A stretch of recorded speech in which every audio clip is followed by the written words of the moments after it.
Kitab Nabi Sakaria. Kitab ini disusun setelah orang-orang buangan dari Babel kembali ke Yerusalem. Dan dari kitab Esra, kita tahu bahwa Sakaria bersama-sama dengan Hagai menantang dan memotivasi orang-orang Israel untuk membangun kembali bait suci dan menantikan penggenapan janji-janji Allah. Nah, jauh sebelumnya, Nabi Yeremia pernah berkata bahwa pembuangan bangsa Israel akan berlangsung selama 70 tahun. Dan setelah itu, Allah akan memulihkan hadiratnya di bait suci yang baru dan mendatangkan kerajaannya dan pemerintahan Sang Mesias atas segala bangsa. Penanggalan di awal kitab ini memberitahu kita bahwa masa 70 tahun itu hampir berakhir. Tetapi kehidupan di negeri itu pun sulit. Dan sepertinya tidak ada satupun dari janji-janji Allah yang akan menjadi kenyataan. Mengapa demikian? Kitab Sakaria memberikan penjelasannya. Kitab ini memiliki susunan yang cukup jelas. Ada bagian pendahuluan yang menentukan suasana di balik sekumpulan besar penglihatan-penglihatan Sakaria yang diakhiri pada pasal 7 dan 8. Dan bagian ini kemudian diikuti oleh dua kumpulan besar berisi puisi dan nubuatan. Mari kita pelajari lebih dalam dan lihat cara kerja kitab ini. Kitab ini diawali dengan tantangan Sakaria kepada angkatannya untuk kembali kepada Allah dan tidak hidup seperti nenek moyang mereka yang memberontak dan tidak mau mendengarkan nabi-nabi sebelumnya. Itu sebabnya mereka berakhir dalam pembuangan. Tetapi orang-orang buangan yang telah kembali ini menanggapi Sakaria secara positif. Mereka bertobat dan merendahkan diri di hadapan Allah. Kelihatannya sih begitu. Bagian besar berikutnya merupakan kumpulan dari 8 penglihatan yang dialami oleh Sakaria pada malam hari. Dan sebagai peringatan, penglihatan-penglihatan ini dipenuhi dengan berbagai gambaran yang sangat aneh. Sama seperti mimpi-mimpi kita. Gambaran tentang Allah yang berbicara kepada manusia melalui mimpi-mimpi yang melambangkan sesuatu sudah ada sejak dulu kala. Yaitu sejak kitab Kejadian, mimpi Yakub, Yusuf, dan Firaun. Mimpi-mimpi seperti ini tidak saja bermakna bagi peristiwa-peristiwa pada saat itu, tetapi juga bisa menjadi jendela ke masa depan. Jadi saat itu Sakaria mendapatkan penglihatan-penglihatan dan ia menyusun kisahnya dalam susunan simetris yang sangat keren ini. Penglihatan pertama dan terakhir masing-masing tentang 4 penunggang kuda. Mereka seperti penjaga yang berkeliling dunia bagi Allah dan seperti Allah yang mengawasi bangsa-bangsa dengan penuh perhatian. Mereka melaporkan bahwa bumi dalam keadaan tenang dan aman. Dan di zaman Sakaria, penglihatan ini menunjukkan bagaimana Allah membangkitkan kerajaan Persia untuk menaklukkan Babel dan membawa kedamaian. Jadi pertanyaannya sekarang adalah, masa 70 tahun pembuangan Israel itu hampir berakhir. Apakah sekarang tiba waktunya untuk kerajaan Mesias di Yerusalem? Dan Allah menjawab dengan berkata bahwa ia pasti memenuhi janji-janjinya, tetapi ia tidak memberitahu kapan waktunya. Penglihatan kedua dipasangkan dengan penglihatan ketujuh karena keduanya merupakan gambaran dari dosa masa lalu bangsa Israel yang mengakibatkan pembuangan. Penglihatan kedua berupa tanduk-tanduk yang melambangkan bangsa Asyur dan Babel yang menyerang dan mencerai-beraikan bangsa Israel. Tetapi kemudian tanduk-tanduk atau kerajaan ini akan dicerai-beraikan oleh sekelompok tukang besi yang merupakan gambaran dari kerajaan Persia. Penglihatan ketujuh berupa seorang perempuan yang duduk di dalam gantang yang melambangkan pemberontakan bangsa Israel terhadap perjanjian dengan Allah selama berabad-abad. Tapi kemudian perempuan ini dibawa ke Babel oleh perempuan lain yang terbang mengangkut gantang itu dengan sayap burung ranggung. Wah, aneh sekali. Penglihatan ketiga dipasangkan dengan penglihatan keenam, karena keduanya berisikan tentang pembangunan kembali Yerusalem baru. Jadi ada seorang pria yang sedang mengukur kota. Ia merupakan gambaran akan janji Allah bahwa Yerusalem akan dibangun kembali menjadi menara api bagi bangsa-bangsa yang akan bersatu dengan umat Allah dalam penyembahan. Dan kemudian penglihatan keenam adalah berupa gulungan kitab yang terbang di sekitar Yerusalem baru untuk menghukum para pencuri dan pembohong.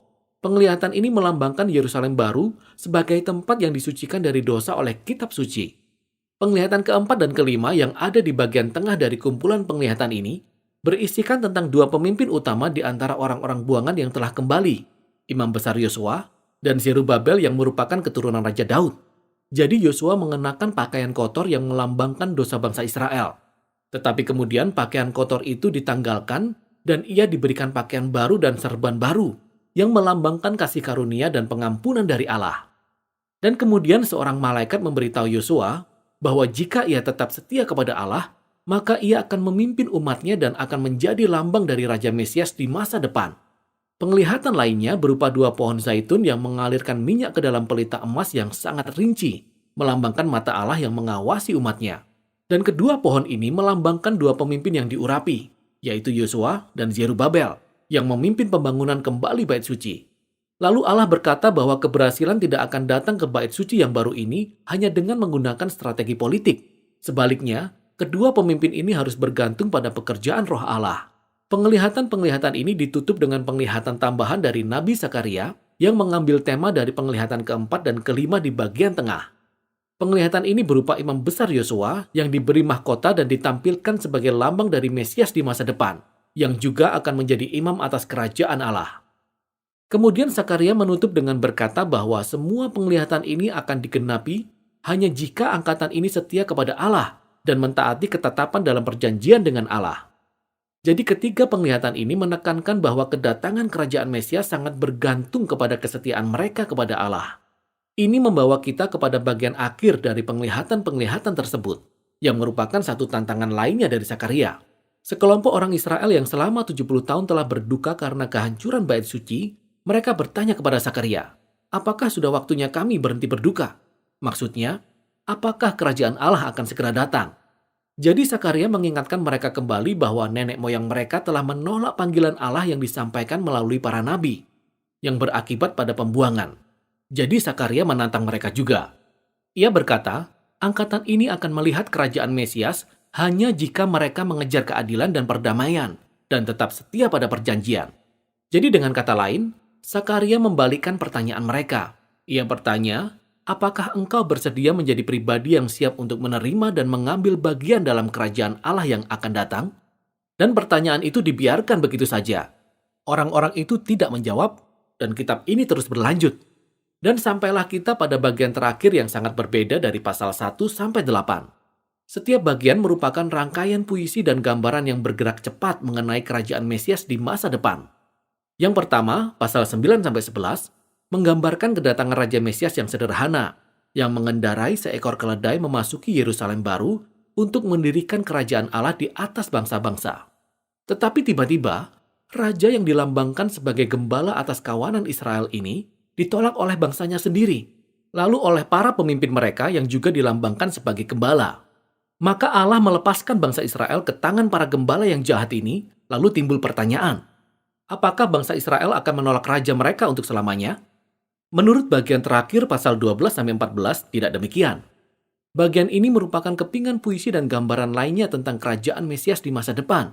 Mereka menggambarkan Yerusalem baru sebagai tempat di mana keadilan Allah akan melawan dan mengalahkan kejahatan di antara bangsa-bangsa. Gambaran ini sangat mirip dengan tema-tema di dalam kitab Yoel dan Yehezkiel. Tetapi kemudian Allah juga akan melawan pemberontakan di dalam hati umatnya. Allah berkata, Ia akan mencurahkan rohnya ke atas mereka, sehingga mereka dapat bertobat dan menyesal karena telah memberontak dan menolak Sang Mesias gembala mereka. Pasal terakhir diakhiri dengan Yerusalem baru, tempat di mana semua bangsa akan berkumpul. Kota ini akan menjadi Taman Eden yang baru, dengan sungai yang air kehidupannya mengalir dari bait suci, membawa pemulihan bagi semua ciptaan. Demikianlah akhir dari kitab ini. Jadi Zakaria membiarkan kita merenungkan hubungan antara pasal 1-8 dengan pasal 9-14. Kelihatannya maksudnya adalah sebagai berikut. Kerajaan Mesias di masa depan yang dinyatakan dalam paruh kedua kitab ini hanya akan datang jikalau umat Allah setia pada perjanjian, seperti yang dinyatakan dalam paruh pertama kitab ini. Membaca kitab Zakaria itu seperti suatu perjalanan yang berlika-liku. Penglihatan serta puisi-puisinya dipenuhi dengan gambaran yang mengejutkan, yang tidak mengikuti alur pemikiran yang berjalan lurus. Dan memang itulah maksudnya. Sama seperti sejarah dan kehidupan kita yang tidak selalu berjalan dengan tertib dan teratur. Tetapi para nabi memberi kita sekilas pandang mengenai tangan Allah yang bekerja dan menggerakkan sejarah untuk mencapai tujuannya. Dan akhirnya, Zakaria mengajak kita untuk memandang jauh melampaui segala kekacauan dan berharap akan datangnya kerajaan Allah yang seharusnya dapat mendorong kita agar setia di masa kini. Demikianlah inti dari kitab Zakaria.